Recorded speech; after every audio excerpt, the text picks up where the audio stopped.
Hello. So I promised you guys a screencast of citations, how to get the citations from the databases, and how to make them in your Google Doc from EasyBib when you find sources online.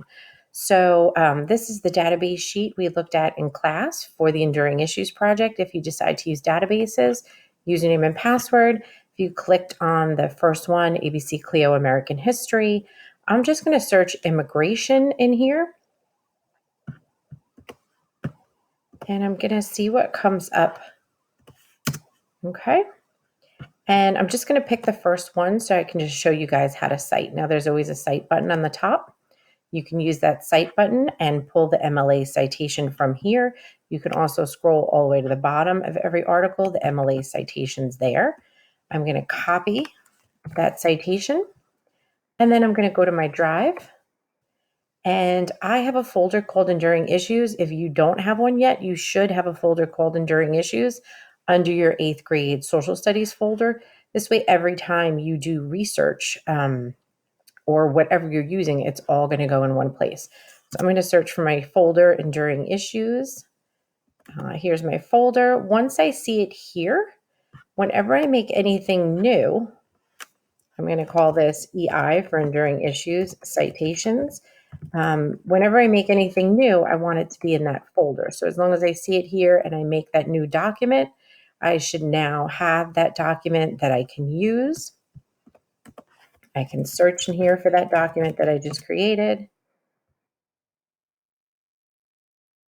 Okay. Okay. And there's one that was in here already. So you'll see that I centered it, works cited at the very top of the page. There's a citation in here. I'm going to go underneath and put the one that I just got from the database underneath. You'll see it's not formatted properly. This one is correct. So I have to make sure that top line is flush left all the way touching the margin. And these two have to tab over the way these are. So I'm going to go to the end of this line, hit enter and tab. And I'm going to go to the end of the second line and hit enter, and it'll tab over automatically. Now, if you found some research that wasn't from a database and you have to cite it, say you were looking at images and you found this picture, you're not going to want to use this URL up here. You're actually going to want to find out where this picture came from. So when I clicked on it, it tells me it's at history.com. So history.com has ownership of this image or has gotten permission to use the image on their site. So I'm going to go to their site and I'm actually going to capture the URL from their page. I'm going to go back to my citation document. Now, this is something you need to do. You need to add EasyBib as an add-ons. It's very simple. You go to add-ons, click Get Add-on, search EasyBib, click it, and then the next time you go to add-ons, it'll show up here.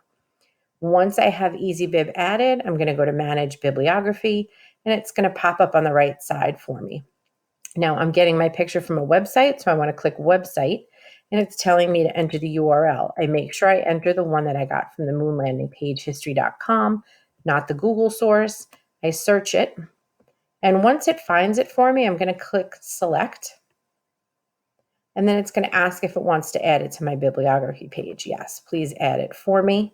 And you'll see it centers it in the middle of the page. It's going to do that every single time. You could keep a running list over here and add them all at the same time. So if you had done 5 of them, all 5 would pop up. I still need to get rid of works cited in the middle of my page. And this is out of alphabetical order. So I'm going to copy this one, delete it, and I'm going to put it in between the A and the K. Okay. And then later on, you can go in and format them properly. This one is correct, and this one is, I don't like the double spacing here. I'd have to fix that. It's not as important at this point. At this point, you just want to make sure that every single source you find that you think you might use gets added to this document. Then you'll have it for later. Okay? If you have any other questions, let me know. You can always email me. Thanks. Bye.